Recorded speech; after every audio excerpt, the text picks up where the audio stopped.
Tuesday, August 6th morning wake-up calls. We'll start with the good to excellent rating updates. The good to excellent rating for corn was down 1% as expected at 67%.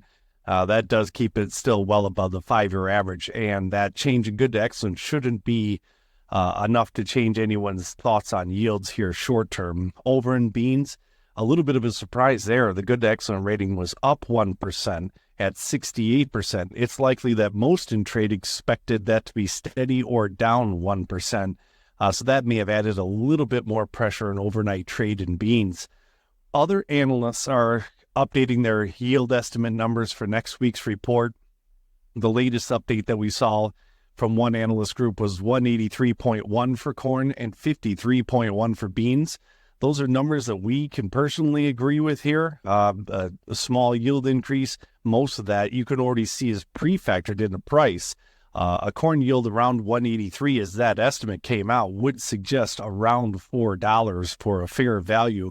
And we already know corn is trading there already. So as mentioned before, trade is already fully assumed a yield increase. So these analyst numbers shouldn't make that big of a difference, as trade was most likely expecting numbers just like that anyway.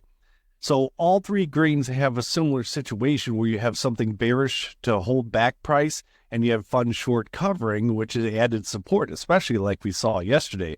For corn and beans, holding back price is this yield increase expectation. And given that that's just coming up on Monday, that's going to add solid resistance at least until Monday.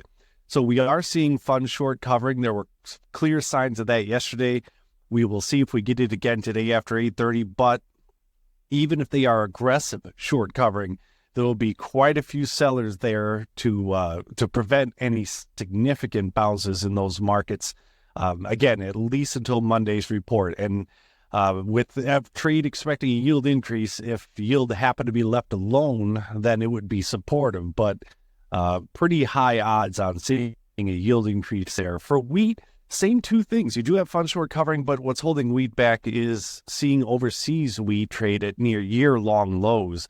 And as long as that's the case, that'll add that resistance, just as corn and beans are adding resistance to the yield. So maybe stuck a little bit sideways here for the short term until we see Monday's report. Switching over to cattle, cattle was one of the markets hit with macro selling yesterday. The panic in many other markets did spill over to cattle. But on the flip side, most of the news since yesterday's close has been positive. Macro selling was not seen last night, so that could ease up some pressure on cattle.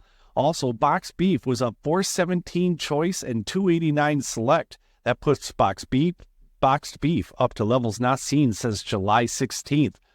And that is a significant bounce. Now, the packer profitability is still right around $7, which is a neutral number, but we could still see future support given the fact that futures are priced $7 under last week's cash. So even if we do come away with a steady cash trade, it is quite possible to see a futures bounce here, and maybe even a moderate to aggressive one being $7 under cash. So that's what we have here for everyone today. If you have any questions, give me a call direct, 815-578-6159, and continue to listen to our morning wake-up calls.